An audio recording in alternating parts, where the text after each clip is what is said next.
மிதுன ராசி பலன்கள். ராசி அதிபதி புதன் 10ஆம் இடத்தில் இருக்கிறார். மிதுன ராசிக்கு யோக கிரகமான சனி சுக்கிரனும் 10ஆம் இடத்தில் இருக்கிறார்கள். மிதுன ராசிக்காரர்களுக்கு பொருளாதாரம் உயரும்.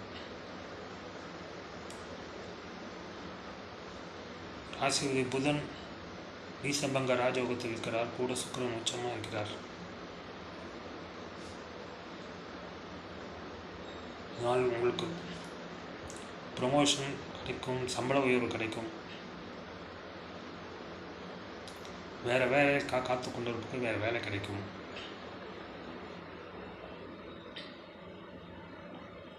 மாத பிற்பகுதியில் சூரியன் உச்சமாக இருக்கிறார்.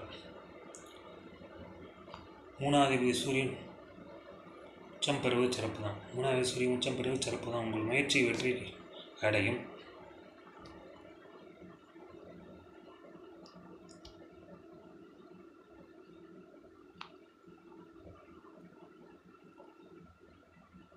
பத்தாம் இடத்தில் 5 கிரகங்கள் இருக்கிறது. சூரியன், சனி, சுக்கிரன், புதன், ராகு.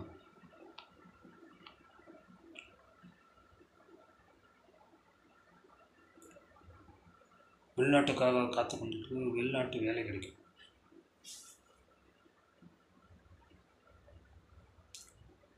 தொழில் செய்வதற்கு கூடுதல் வருமானம் வரும்.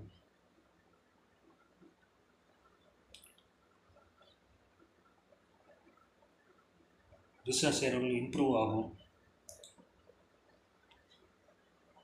மிதுனராசிக்காரர்களுக்கு இந்த மாதம் பொருளாதாரம் நன்றாகவே இருக்கிறது. அடுத்து கடகராசிக்கான பலன். கடகராசிக்கான பலன்.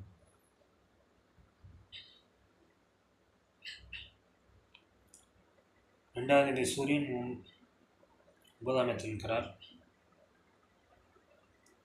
இது சிறப்பு தான். 9ஆம் இடத்தில் சூரியன், சனி, புதன், சுக்கிரன், ராகு இருக்கிறார்கள்.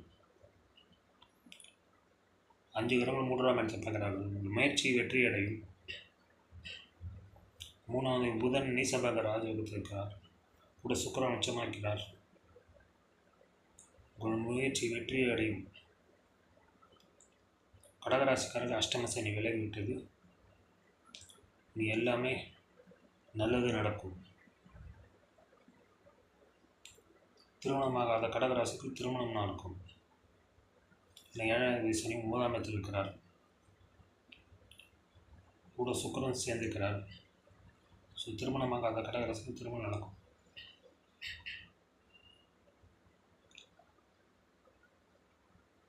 மாத பிற்பகுதி சூரியன் உச்சமாக இருப்பார். 2ஆம் தேதி சூரியன் உச்சம் பெறுவது சிறப்பை தரும் பொருளாதாரத்தில். 2ஆம் தேதி சூரியன் உச்சம் பெறுவது சிறப்பை தரும் பொருளாதாரத்தில். வருமானம் அதிகமாகவே வரும் கடகராசிக்காரர்கள். இது வரைக்கும் வருமானத்தில் இருந்த தேக்கடல் மாறி ஒரு நல்ல பொருளாதாரம் வளத்தை ஈட்டுவீர்கள். உங்கள் சேமிப்பு உயரும்.